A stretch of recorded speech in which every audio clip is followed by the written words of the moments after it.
आत्मा साकार है कि निराकार है? साकार वह चीज होती है जिसकी कोई आकृति बनती है, उसकी कोई बाउंड्री बनेगी। जैसे हम बिंदु अगर कहते हैं तो बिंदु का भी कोई ना कोई बाउंड्री जरूर है, भले बहुत सूक्ष्म है। हम ज्योति बोलते हैं तो उसकी भी कोई ना कोई बाउंड्री है। तो इसी तरह से जो बाउंड्री युक्त होगा वो साकार चीजें कही जाएंगी। और बहुत सी चीजें ऐसी होती हैं जो साकार होती हैं लेकिन अदृश्य होती हैं। तो अदृश्य होने का मतलब ये नहीं कि निराकार, अदृश्य होने का मतलब है न दिखाई देने वाला। जैसे वायु, वायु भी साकार ही चीज है, कहीं भी रहेगा वो आकार में रहेगा। कहीं भी पानी में किसी ट्यूब में भर दो या फिर इस पृथ्वी के चारों ओर एक उसकी बाउंड्री है, यानी वायु भी आकार में ही है, स्फेरिकल रूप में।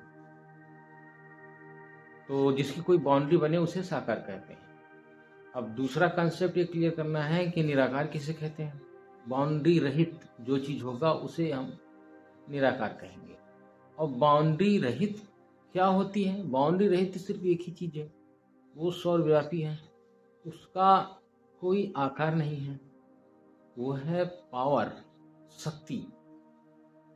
याद रखो, पावर शक्ति, यानी परमात्मा नहीं, पावर शक्ति की बात कर रहा हूं, जो सारे कण कण में व्याप्त है, यूनिवर्सल, उसका कोई बाउंड्री नहीं, इनफाइनाइट है, कहीं कोई सीमा नहीं बनी है उसकी।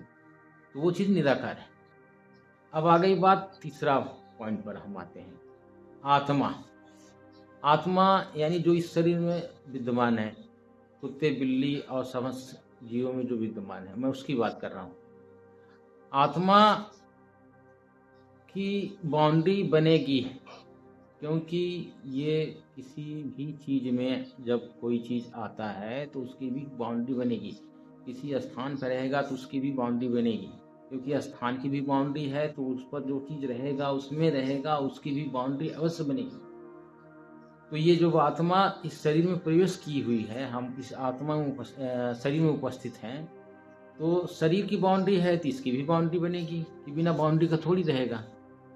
इसका मतलब ये हुआ कि जो हम इसमें विद्यमान हैं बिना बाउंड्री के नहीं है, हम बाउंड्री युक्त हैं, जो हम आत्मा है। तो इससे ये सिद्ध हो गया ना कि आत्मा साकार है। तो साकार और निराकार का कंसेप्ट समझने के बाद हम ये समझ गए कि आत्मा साकार ही है। शास्त्रों में भी, ग्रंथों में भी ये वर्णन है भूतों के बारे में, और 84 लाख योनियों के बारे में वर्णन है। और गीता में भी ये एक्सप्लेनेशन है आत्मा के विषय में। भूत पूजोगे तो भूत बनोगे, पितर पूजोगे, यानी कई तरह की आत्माएं हैं। तो कई तरह की आत्मा है, कई संख्या है, तो कहाँ एक उसकी बाउंड्री वाली, बिना बाउंड्री कैसे होगा वो? सोचो। तो आत्मा तो साकार सिद्ध हुआ। तो इसमें कोई डाउट नहीं। आप कमेंट करो और आप प्रश्न रखो, रिप्लाई भी करो, और अगर आपको ठीक लगे तो सब्सक्राइब भी कर लो चैनल।